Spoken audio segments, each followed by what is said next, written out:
மக்கள் வணக்கம். உலக தமிழ் அறிவாளிகளே, நலமுடன் பல்லாண்டு வாழ்வோம். புத்தம்புது கால நிகழ்ச்சியில் ஒரு காய்ச்சலுக்குரிய கஷாயத்தை பற்றி சொல்லிக் கொண்டிருந்தேன். அப்போ சொல்லிக் கொண்டிருந்த போது இடையிலே ஒரு மருத்துவ வணிக காழ்ப்பின் காரணமாக சித்த மருந்துகள் மீது பரப்பப்படுகிற அவதூறை களைய வேண்டிய பொறுப்பு இருப்பதனாலே சில கருத்துக்களை சொல்ல நேர்ந்தது. அதனுடைய தொடர்ச்சி என்னன்னு பார்த்தோம்னா,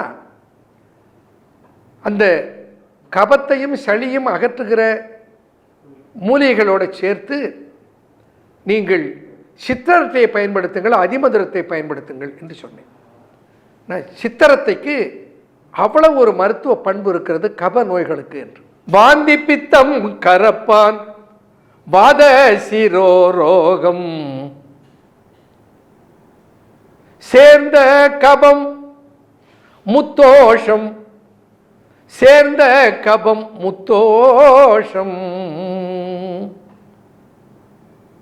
சூலையொடு நேர்ந்த சுரம் அற்றரத்தை காட்டும் இருமல் அகற்றும் சிற்றரத்தை வன்மருந்து சேர்.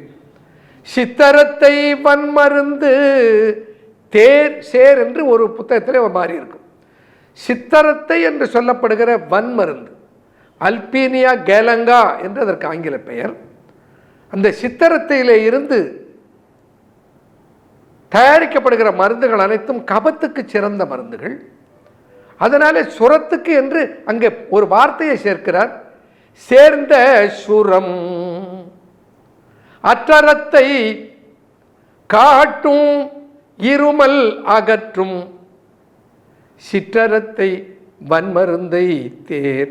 சித்தரத்தை இருக்கிறது வன்மருந்து, பெருமருந்து, வன்மருந்து என்பதெல்லாம் சக்தி வாய்ந்த மருந்து என்று சொல்லுவதை சித்தர்களை குறிப்பிடுவதற்கு பயன்படுத்திய சொற்கள்.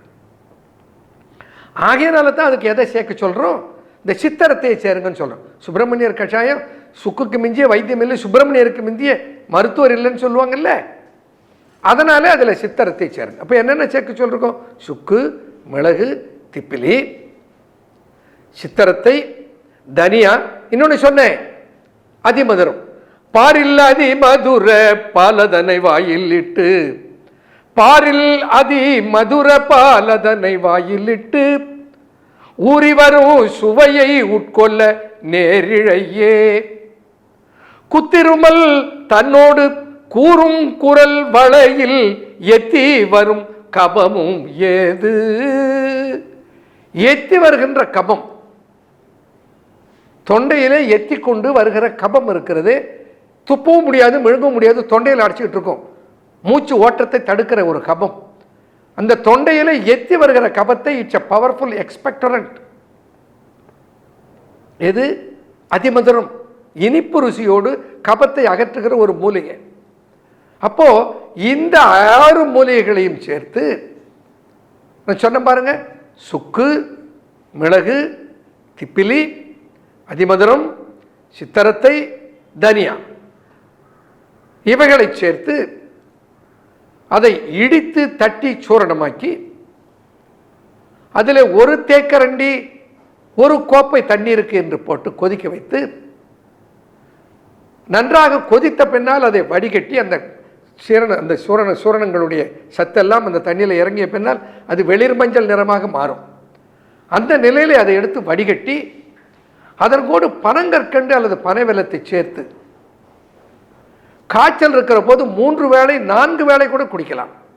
சாப்பாட்டுக்கு முன்ன பின்ன என்கிற கணக்கே இல்லை. அதை அடிக்கடி அடிக்கடி குடித்து கொண்டே இருக்க இருக்க இந்த காய்ச்சல் அப்படியே மட்டுப்படும். எப்படி ஒரு பேராசிட்டமால் எடுத்துக்கிட்டால் எனக்கு காய்ச்சல் கட்டுப்படுதுன்னு சொல்கிறோமோ, அந்த வேகத்திலே காய்ச்சலை கட்டுப்படுத்துகிற தன்மை இந்த சுப்பிரமணியர் கஷாயத்துக்கு இருக்கிறது. சில நேரங்களில் ஒரு கட்டுப்படாத காய்ச்சலாக இருக்குமானால் அதற்கு இன்னும் 3 மூலிகைகளை சேர்த்துக்கொள்ள வேண்டும். அது என்னென்ன 3 மூலிகைகள்? 1 ஈஸ்வர மூலி அல்லது பெருமருந்து, 2 நிலவேம்பு, 3 பற்பாடகம்.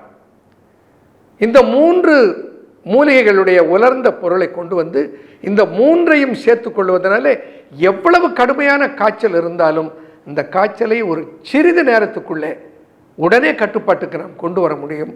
அந்த மூலிகைகளை பற்றி வரும் நிகழ்ச்சிகளிலே பார்ப்போம். நன்றி, வணக்கம்.